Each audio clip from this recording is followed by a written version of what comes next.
My name is David, I'm 69 years old, and my own daughter left me stranded on a remote road mid-trip.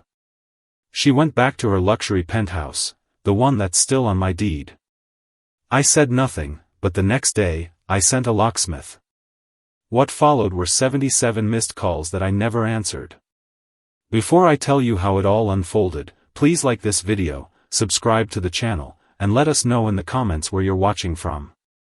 You know, when you spend nearly 7 decades on this earth, you think you've seen every kind of betrayal there is.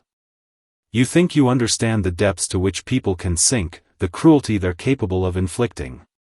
But nothing, and I mean nothing, prepares you for the moment your own flesh and blood looks you in the eye and decides you're disposable. That's exactly what happened to me 3 months ago, and the pain of it still cuts through me like a knife every single day. Let me tell you about my daughter Sarah. 38 years old, beautiful, educated, and rotten to her very core. I know that sounds harsh coming from a father, but stick with me, and you'll understand why those words don't even begin to capture the depth of my disappointment and rage. Sarah has been living in what she calls her penthouse for the past 5 years. A stunning 3-bedroom apartment on the Upper East Side with floor-to-ceiling windows, marble countertops, and a view of Central Park that would make your jaw drop. The rent alone is $8,000 a month, and that doesn't include the maintenance fees, utilities, or the lifestyle that goes with it. Here's the thing though, it's not her penthouse. It never was. Every single month for 5 years, I've been the one writing those checks. I'm the one whose name is on the deed. I'm the one who put down the deposit, who handles the insurance, who makes sure the lights stay on and the heat keeps running. But somewhere along the way, Sarah started believing it was hers by right, not by my generosity. She started talking about her place and her apartment like she'd earned it through her own sweat and sacrifice. The bitter irony is that I know a thing or two about sweat and sacrifice. I've been working since I was 14 years old, back when a man's word meant something and hard work actually got you somewhere in life. I started in construction, hauling materials in the scorching summer heat and freezing winter cold.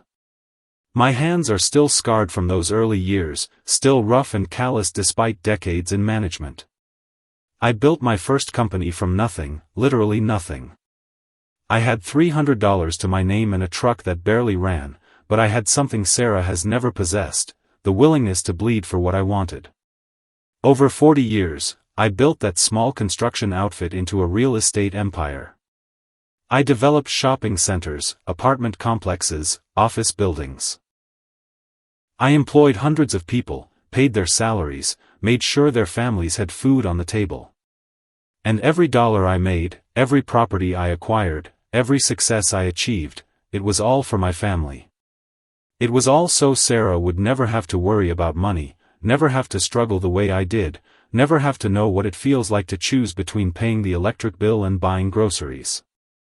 My wife Margaret, God rest her soul, used to worry that we were spoiling Sarah. David, she'd say in that gentle way of hers, you can't protect her from everything. She needs to learn the value of earning her way. Margaret died when Sarah was 26, and I'll carry the guilt of not listening to her wisdom for the rest of my days. Because in my grief, in my desperate need to hold on to the last piece of Margaret I had left, I spoiled Sarah even more.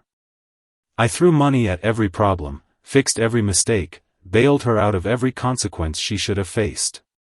When Sarah dropped out of college 3 times, I paid the tuition anyway. When she crashed her BMW while texting and driving, I bought her a new one. When she maxed out credit cards on shopping sprees and spa treatments, I paid them off without a word of complaint.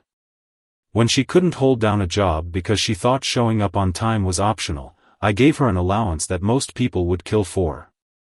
I told myself I was being a good father, that I was honoring Margaret's memory by taking care of our daughter. But what I was really doing was creating a monster.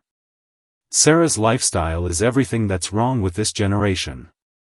She sleeps until noon, spends her afternoons at boutique fitness classes that cost more per session than most people make in a day, and her evenings at trendy restaurants posting pictures of $100 meals on social media. She has a closet full of designer clothes she's worn once, if at all.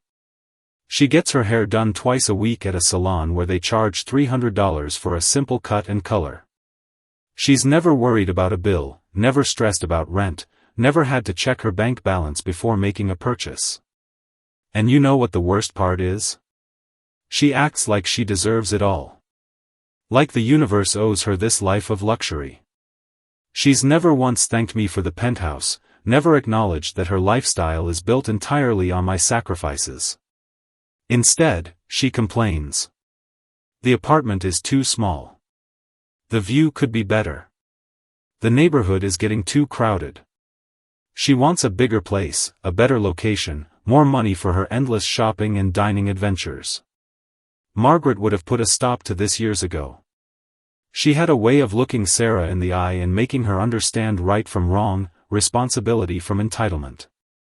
Margaret grew up poor, just like I did. She knew what it meant to work for everything you had, to appreciate every blessing that came your way. She would have seen what Sarah was becoming and intervened before it got this bad. But Margaret's been gone for 12 years now, and I've been fumbling in the dark trying to be both mother and father to a grown woman who should have been standing on her own feet a decade ago. The trip that changed everything was supposed to be a bonding experience. I'd been feeling isolated, disconnected from Sarah despite paying for her entire existence. We barely talked anymore unless she needed something, money for a vacation, a new car, help with some crisis she'd created through her own carelessness. I thought maybe if we spent some time together, just the two of us, we could reconnect. Maybe I could help her understand how fortunate she was, how much I loved her, how much I wanted her to become the woman her mother and I had dreamed she could be. I suggested we drive up to the cabin I own in the Adirondacks. It's a beautiful place, rustic but comfortable, sitting on the edge of a pristine lake surrounded by mountains. Margaret and I used to take Sarah there when she was little, and some of my happiest memories are from those family weekends. Sarah fishing from the dock with more enthusiasm than skill, Margaret reading on the porch while dinner cooked on the grill, the three of us playing board games by the fireplace when the evening turned cool. I thought maybe returning to that place would remind Sarah of who she used to be before money and luxury corrupted her soul. She agreed to come, but I should have known from her attitude that this was a mistake. She complained about having to pack a bag, about the drive being too long, about the cabin not having good cell service. She spent the entire 3-hour drive on her phone, making plans for when she got back to the city, complaining to her friends about having to spend time with her boring father. I kept my mouth shut and focused on the road, telling myself that once we got there, once she remembered how peaceful and beautiful the place was, things would improve. They didn't. If anything, they got worse. Sarah hated everything about the cabin. It was too quiet, too isolated, too rustic. There was no room service, no boutique coffee shop down the street, no high-end shopping within driving distance.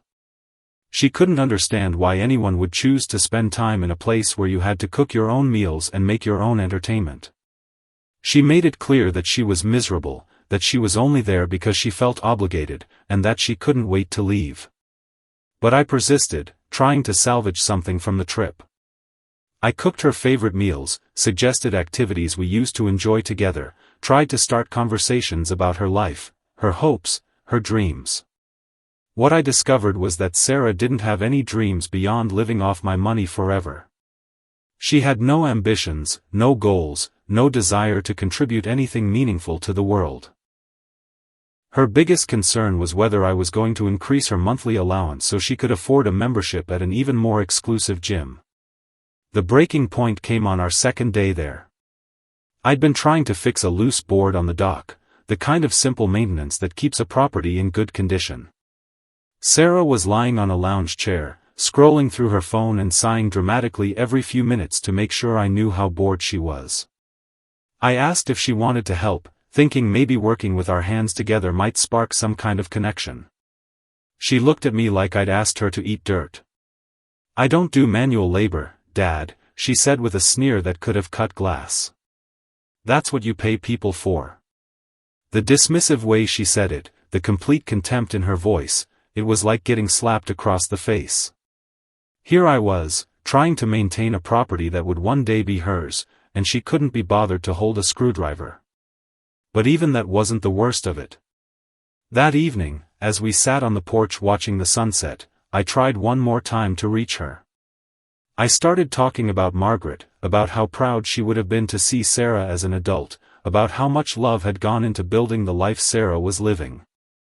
I thought maybe invoking her mother's memory would touch something inside her, would remind her that her comfortable existence was built on love and sacrifice, not entitlement. Sarah barely looked up from her phone. "Mom's been dead for 12 years, Dad," she said in a flat, emotionless tone. "I've moved on. Maybe you should too." The casual cruelty of those words, the complete lack of empathy or understanding, it was like she'd reached into my chest and ripped out my heart. Margaret wasn't just her mother, she was the love of my life, my partner, my best friend. And to Sarah, she was just an inconvenient memory that interfered with her social media scrolling. That night, I lay in bed staring at the ceiling and feeling like I was looking at my daughter clearly for the first time in years. This wasn't a phase she was going through. This wasn't immaturity that would fade with time. This was who Sarah had become, a selfish, entitled, emotionally bankrupt person who saw other people, including her own father, as nothing more than resources to be exploited. The realization was devastating, but it was also liberating in a way. For the first time in years, I could see the situation clearly. The next morning, Sarah announced that she was done with the camping trip and wanted to go home immediately. She didn't ask if I was ready to leave or if there was anything I wanted to do. She simply declared that she was bored and miserable and demanded that I drive her back to the city right away. When I suggested we could compromise and leave the next day as originally planned, she lost her temper completely. "I'm not spending another minute in this dump," she screamed, her face twisted with rage that I would dare to suggest she endure even one more day of discomfort. "I have plans tonight, and I need to get back to prepare. We're leaving now, whether you like it or not." The way she said it, like she was giving orders to a subordinate rather than speaking to her father, made my blood boil. But I kept my mouth shut and started packing the car. The drive back started tense and got worse with every mile. Sarah was furious that I wasn't driving fast enough, that I stopped for gas, that I chose a route that added an extra 15 minutes to the trip. She complained constantly, criticized my driving, and made it clear that spending any time with me was a burden she could barely tolerate. I kept thinking about Margaret, about how horrified she would have been to see what our daughter had become. About halfway home, we hit construction traffic that slowed us to a crawl. It was hot, the air conditioning in my car wasn't working perfectly, and Sarah was getting more agitated by the minute. She started making phone calls to her friends, talking loudly about how miserable she was, how boring I was, how she couldn't wait to get back to her real life. She wasn't even trying to hide her contempt anymore. Then she made a call that changed everything. I could hear both sides of the conversation clearly, and what I heard made my stomach turn. She was talking to some guy named Marcus, apparently her latest boyfriend, and she was complaining about having to spend time with her pathetic old man. She told him how I was totally useless, except for paying her bills, how I was desperate for attention and completely out of touch with reality. But the words that really cut me to the bone came next. "Don't worry, baby," she said with a laugh that sounded like breaking glass. "I'll dump the old fool somewhere and come straight to your place. He's so desperate for my approval, he'll find his own way home. Maybe walking a few miles will remind him that he needs me more than I need him." The casual cruelty of it, the complete lack of respect or love, it was like being stabbed in the chest. This wasn't just teenage rebellion or adult selfishness. This was pure, calculated malice from someone who was supposed to love me. I realized in that moment that I wasn't her father anymore, I was just a bank account with legs, and not even a particularly respected one. I didn't say anything right away. I just kept driving, processing what I'd heard, feeling something cold and hard settling in my chest where love used to live. Sarah finished her call and went back to scrolling through her phone, completely oblivious to the fact that she just revealed her true feelings about the man who had sacrificed everything for her happiness. A few miles later, I saw a rest stop coming up. It was one of those basic highway stops with a gas station, a convenience store, and a few picnic tables under some trees. Not particularly welcoming, but not completely isolated either. I pulled in without saying a word. "Why are we stopping?" Sarah asked, irritated that I was delaying her return to the city even further. "I need to use the restroom," I said calmly. "Why don't you stretch your legs?" She sighed dramatically but got out of the car, immediately pulling out her phone to continue whatever urgent social media business couldn't wait another hour. I went into the convenience store, bought a bottle of water, and took a few minutes to think about what I was going to do next. When I came back out, Sarah was leaning against the car, still absorbed in her phone. I walked over to the trunk, pulled out her suitcase, and set it on the ground next to her. "What are you doing?" she asked, finally looking up from her screen. "I heard your phone call," I said quietly. "The one where you told your boyfriend how you were going to dump the old fool somewhere and let him find his own way home." For just a moment, I saw something flicker across her face, maybe shame, maybe fear, maybe just annoyance at being caught. But it passed quickly, replaced by the familiar expression of entitlement and defiance. "So what?" she said, lifting her chin defiantly. "You were listening to a private conversation. That's what you get." The complete lack of remorse, the total absence of any recognition that she'd done something wrong, it was the final confirmation I needed. This wasn't my daughter anymore. This was a stranger wearing my daughter's face, a parasite that had consumed the loving, innocent child I'd raised and replaced her with something cold and cruel.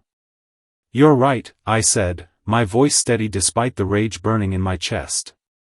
I was listening. And what I heard was someone who has no respect for the man who spent his entire life taking care of her. What I heard was someone who sees me as nothing more than a fool to be exploited. "Dad, you're being dramatic," she said, but I could hear the first note of uncertainty creeping into her voice. "No, Sarah.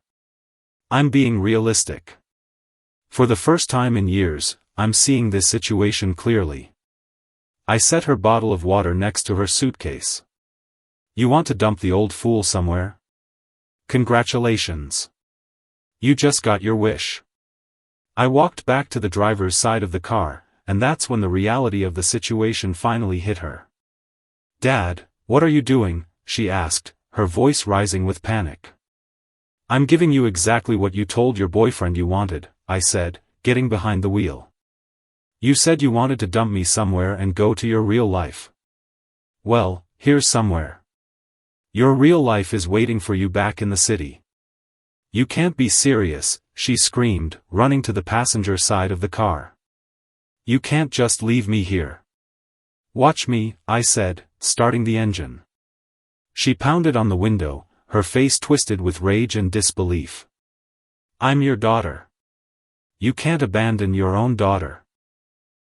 I rolled down the window just far enough to speak. "You abandoned me first, Sarah. You abandoned me the moment you decided I was nothing more than a bank account. You abandoned me when you chose entitlement over love, greed over gratitude." "This is insane," she shrieked. "I'll call the police. I'll have you arrested." "For what? You're 38 years old, not 8. You have your phone, your credit cards, your attitude. Figure it out."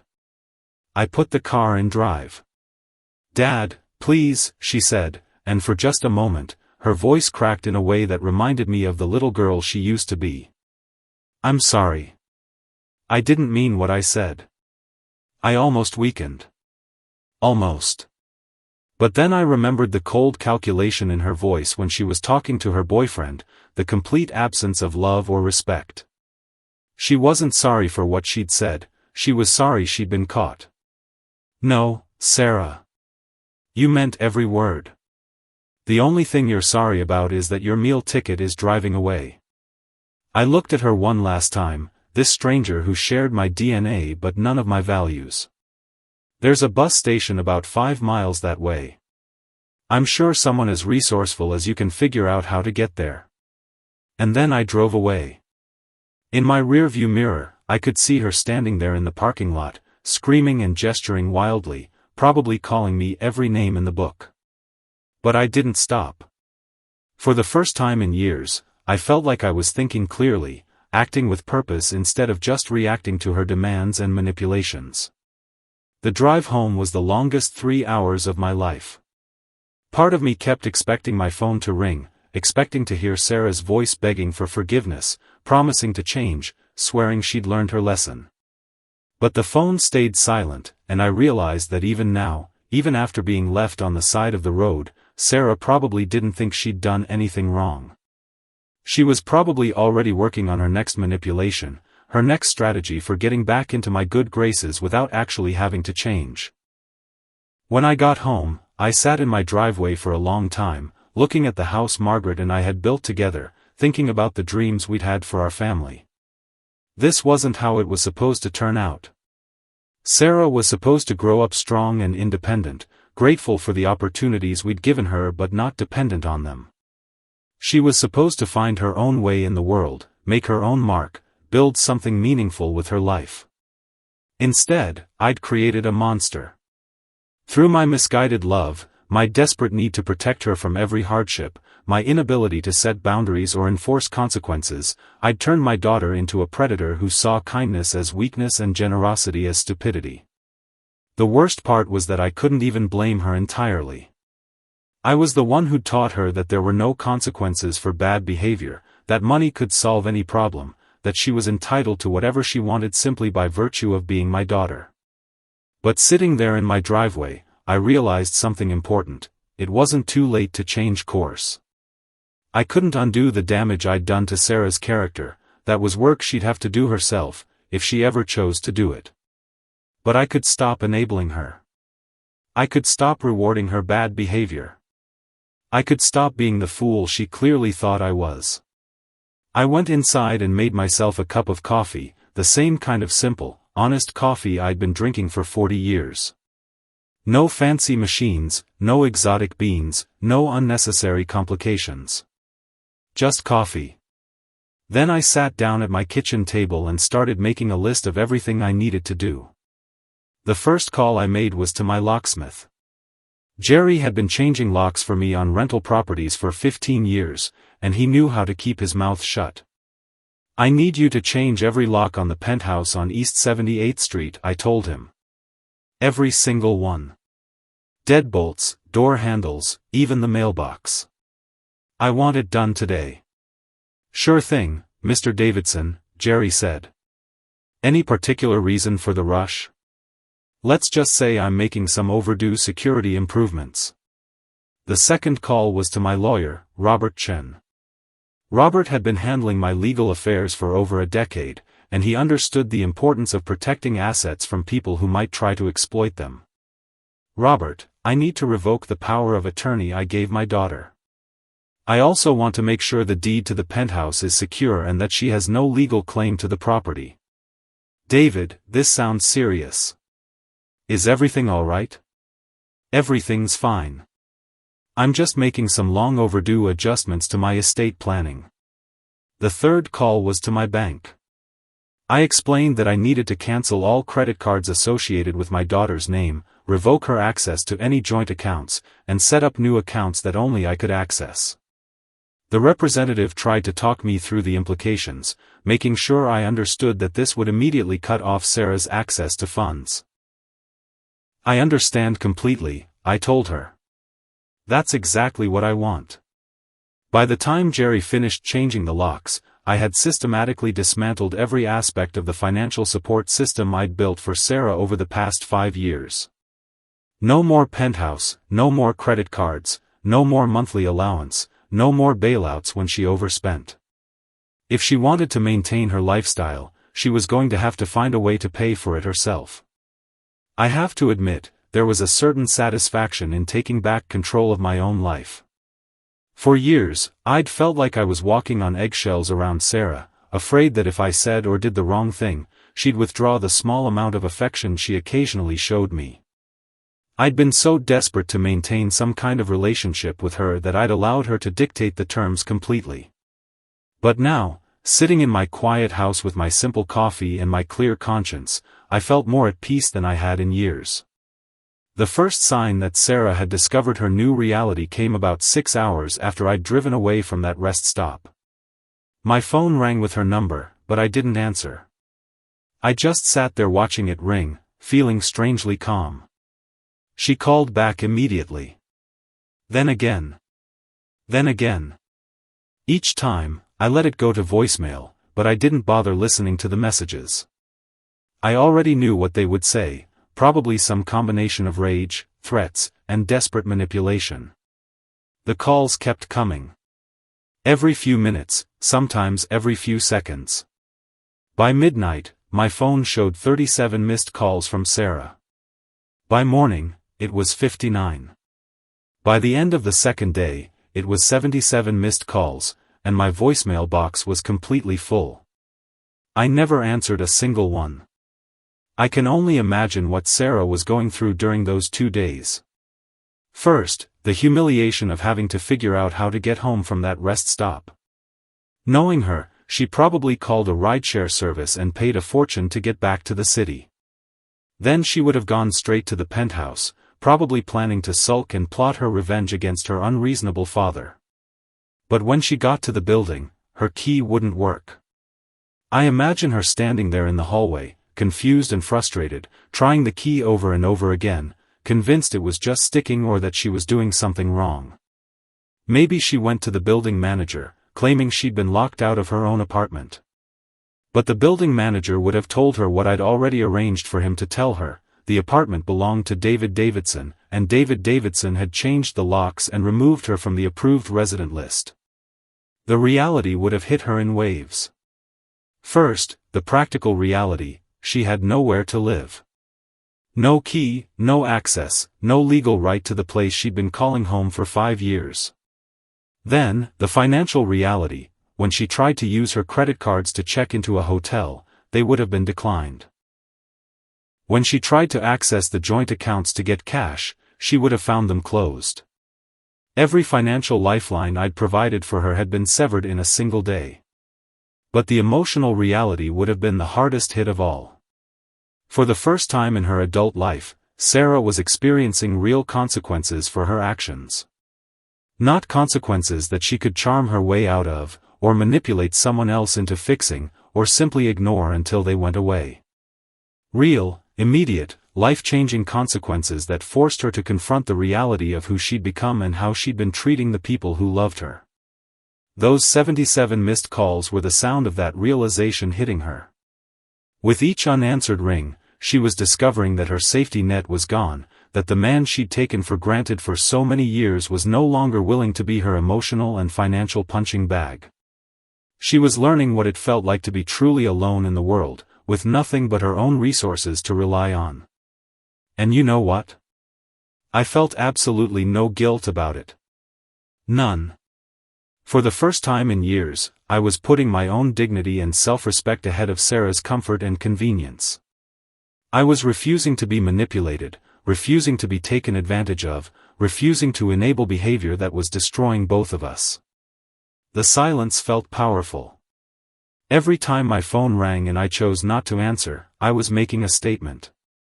I was saying that my time was valuable, that my peace of mind mattered, that I deserved to be treated with respect and love, not contempt and exploitation. After decades of always being available, always saying yes, always putting Sarah's needs ahead of my own, I was finally setting boundaries. Margaret would have been proud of me. I could almost hear her voice in my head, telling me that this was what I should have done years ago. Sometimes the most loving thing you can do, she used to say, is to let someone face the consequences of their choices. That's how they learn to make better ones. By the third day, the phone calls stopped. I don't know if Sarah had finally given up, or if she'd found somewhere else to turn for help, or if she was just regrouping and planning a different approach. I didn't really care. The important thing was that the constant barrage of manipulation attempts had ended, and I could think clearly about what I wanted to do next. I spent those days walking around my empty house, rediscovering spaces that had become foreign to me over the years. When was the last time I'd sat in my study and read a book without being interrupted by Sarah's demands for money or attention? When was the last time I'd cooked a meal for myself without worrying about whether Sarah approved of my choices? When was the last time I'd made a decision based on what I wanted instead of what would keep Sarah happy? I realized I'd been living like a prisoner in my own life, constantly walking on eggshells, constantly sacrificing my own needs and desires to appease someone who had no respect for my sacrifices. I'd been so afraid of losing Sarah that I'd lost myself instead. But now, in the quiet of my house with my phone finally silent, I was starting to remember who I used to be. I started making plans for my future, real plans, not just vague hopes that someday Sarah would magically transform into the daughter I'd always wanted her to be. I contacted my financial advisor and started restructuring my investments to ensure my own security in retirement. I called a few old friends I'd lost touch with because Sarah had always demanded all of my free time and attention. I even started thinking about dating again, something I hadn't considered since Margaret died because I'd been so focused on being both mother and father to an ungrateful adult child. Most importantly, I started working on my legacy. Not the kind of legacy that involves leaving money to people who will waste it, but the kind that involves making a real difference in the world. I contacted several charities that Margaret and I had supported over the years and began planning significant donations. I reached out to scholarship programs for kids who actually wanted to work hard and build something meaningful with their lives. I started thinking about ways to use my resources to help people who would appreciate them, instead of pouring them into the bottomless pit of one person's entitlement. It felt good to have purpose again, to be making decisions based on my values instead of my fears. For the first time in years, I was looking forward to the future instead of just dreading the next crisis Sarah would create. About a week after the phone calls stopped, I heard through mutual acquaintances that Sarah had been staying with friends, burning through relationships as quickly as she burned through money. Apparently, she'd been telling everyone who would listen that her father had suffered some kind of mental breakdown and abandoned her for no reason. She was painting herself as the victim of an unstable old man's cruelty, conveniently leaving out the part where she'd planned to abandon me on the side of the road. I wasn't surprised. Sarah had always been skilled at rewriting history to make herself look sympathetic. What did surprise me was how little I cared about her spin campaign. Let her tell whatever story she needed to tell. The people who mattered would see through it eventually, and the people who didn't matter weren't worth worrying about. A few weeks later, I heard that she'd moved in with the boyfriend, Marcus, I think his name was. Apparently, he had money of his own, though probably not enough to maintain Sarah in the style to which I'd made her accustomed. I wondered how long it would take for her to wear out her welcome there, how long before her entitlement and demands became too much for even a besotted boyfriend to tolerate. But that was her problem now, not mine. I'd spent enough years trying to solve Sarah's problems, trying to shield her from the consequences of her choices, trying to love her enough to make up for her own lack of character. I was done. Not because I'd stopped loving her, I don't think a parent ever really stops loving their child, but because I'd finally learned the difference between love and enablement. Real love sometimes requires you to let people fail. Real love sometimes means saying no, setting boundaries, refusing to be a safety net for someone who's determined to keep jumping off cliffs. Real love means caring more about someone's character than their comfort, more about their growth than their immediate happiness. I'd been so afraid of Sarah experiencing any kind of hardship that I'd protected her from the very experiences that might have helped her become a better person. I'd been so worried about her rejecting me that I'd allowed her to treat me with contempt and disrespect. I'd been so focused on being the provider that I'd forgotten to be the parent. But it wasn't too late to change course. At 69 years old, I still had years ahead of me, and I was determined to spend them living with dignity and purpose. I was done being anyone's doormat, done being taken for granted, done sacrificing my own well-being for someone who saw my kindness as weakness. The penthouse sat empty for several months.